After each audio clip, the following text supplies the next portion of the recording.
Hello बच्चों आपका chapter चला हुआ है सदिश विश्लेषण। और सदिश विश्लेषण में हमने लास्ट टाइम जो स्टडी किया था वो था किसी सदिश का त्रिविमीय आयताकार घटकों में वियोजन। आज आपको आर्टिकल नंबर 6.11 सदिशों का गुणनफल यहाँ से आपको आज पढ़ाया जाएगा। इसको देखिए बच्चों, अगर हमें किसी सदिश की गुणा करनी हो, कोई दो सदिश हों उनके आपस में मल्टीप्लाई करनी हो तो हम किस तरीके से मल्टीप्लाई कर सकते हैं, ये चीज़ इसमें आपको समझाई जाएगी। और पॉइंट नंबर 1 है इसमें किसी सदिश का वास्तविक संख्या से गुणन। देखो, अगर कोई भी सदिश है, जैसे मान के चलो यहाँ वेक्टर ए है, किसी सदिश वेक्टर ए की वास्तविक संख्या स्मॉल n से गुणा करने पर गुणनफल सदिश n इंटू वैक्टर ए प्राप्त होता है। अर्थात n इंटू वैक्टर ए बराबर n वैक्टर ए। तो वास्तविक संख्या n से सदिश वेक्टर ए की गुणा करने पर सदिश का परिमाण स्मॉल n गुणा हो जाता है, जबकि परिणामी की दिशा सदिश वेक्टर ए की ही दिशा में रहती है। यदि वास्तविक संख्या ऋणात्मक -n है तब उसकी सदिश वेक्टर ए से गुणा करने पर सदिश का परिमाण स्मॉल n गुणा हो जाता है, जबकि दिशा विपरीत हो जाती है। तो -n इंटू वैक्टर ए बराबर -n वैक्टर ए। तो एग्जाम्पल लेते हैं इसके, ये उदाहरण। यदि सदिश वेक्टर ए की वास्तविक संख्या 3 से गुणा की जाए तो सदिश 3 वेक्टर ए प्राप्त होता है, जिसका परिमाण सदिश वेक्टर ए के परिमाण का 3 गुना व दिशा समान रहती है। इसका डायग्राम हमें यहाँ पे दिया हुआ है। वेक्टर ए, वेक्टर 3a और -2 वेक्टर ए।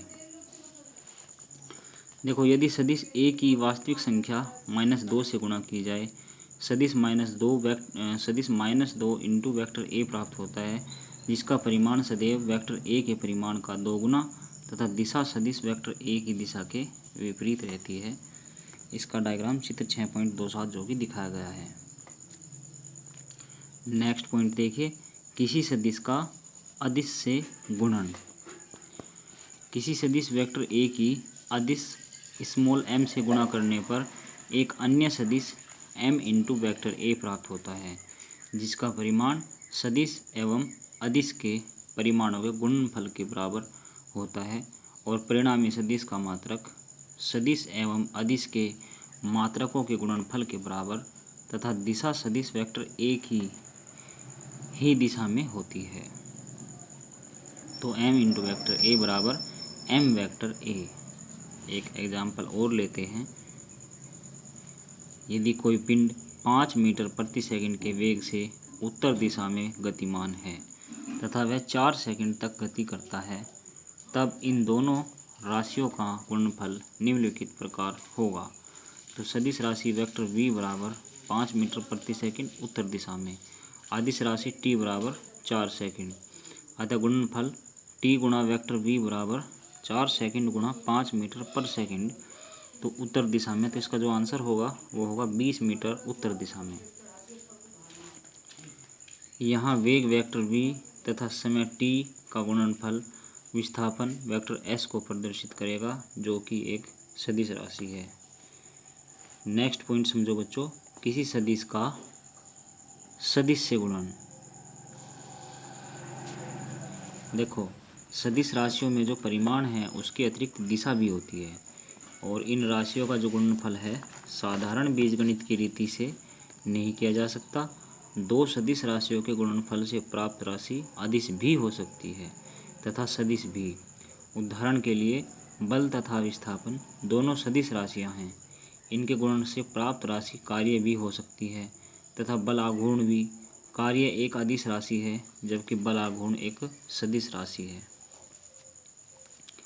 जब दो सदिशों के गुणनफल से अदिश प्राप्त होता है तो सदिशों के इस गुणनफल को अदिश गुणन या बिंदु गुणन कहते हैं, स्केलर प्रोडक्ट या फिर डॉट प्रोडक्ट।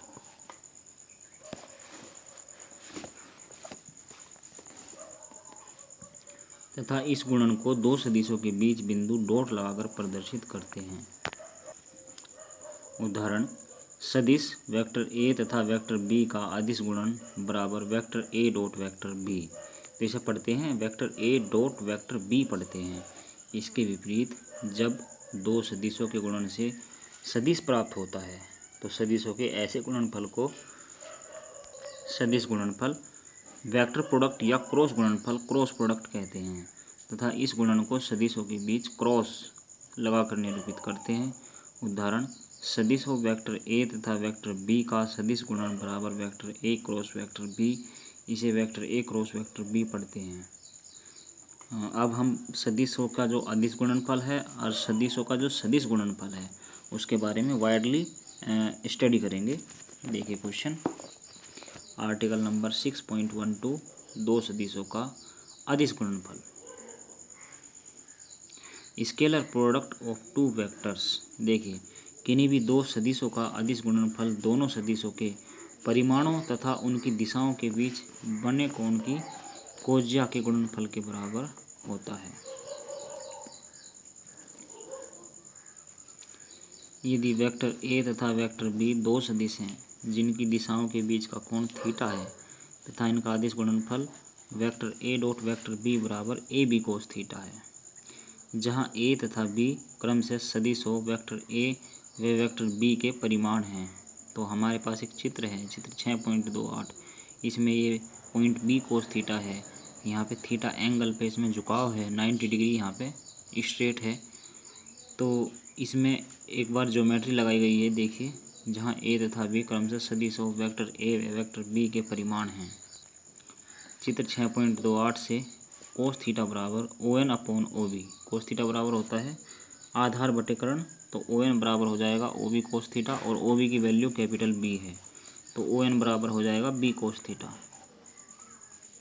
परंतु ओ एन सदिश वेक्टर बी का सदिश वेक्टर ए की दिशा में वियोजित घटक है, अतः vector A dot vector B बराबर ए बी कोस थीटा बराबर A into B cos theta. तो इसको लिख लिया जाएगा ए इंटू वेक्टर बी का वेक्टर ए की दिशा में वियोजित घटक। अतः दो सदिशों के अदिश गुणन की परिभाषा को निम्नलिखित रूप में भी व्यक्त किया जा सकता है। दो सदिशों का अदिश गुणनफल किसी एक सदिश के परिमाण तथा दूसरे सदिश के पहले सदिश की दिशा में वियोजित घटक के गुणनफल के बराबर होता है।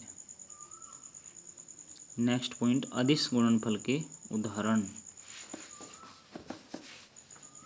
नंबर 1 है कार्य का उदाहरण।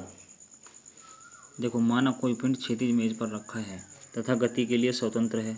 इस पिंड पर क्षैतिज से थीटा कोण बनाते हुए बल वेक्टर एफ लगाया जाता है, जिसके कारण पिंड क्षैतिज दिशा में वेक्टर एस विस्थापन प्राप्त करता है। चित्र 6.29 में तो बल द्वारा पिंड पर किया गया कार्य W बराबर हो जाएगा विस्थापन की दिशा में बल का घटक गुणा विस्थापन, अथवा W बराबर एफ कोस थीटा गुणा एस। तो ये हो जाएगा F S cos theta, equation number first, जहाँ एफ कोस थीटा विस्थापन की दिशा में बल का घटक है। अदिश गुणनफल की परिभाषा के अनुसार बल वेक्टर एफ तथा विस्थापन वेक्टर एस का अदिश गुणनफल vector F dot vector S बराबर F S cos theta, equation number second. तो ये क्या हो जाएगा, समीकरण 1 व समीकरण नंबर 2 से W बराबर हो जाएगा vector F dot vector S. अतः दो सदिशों वेक्टर एफ व वेक्टर एस के अदिश गुणनफल से कार्य प्राप्त होता है, जो कि एक अदिश राशि है, स्केलर राशि है। ठीक है बच्चों, नेक्स्ट पॉइंट है शक्ति का उदाहरण। यहाँ से आपको बाद में पढ़ाया जाएगा।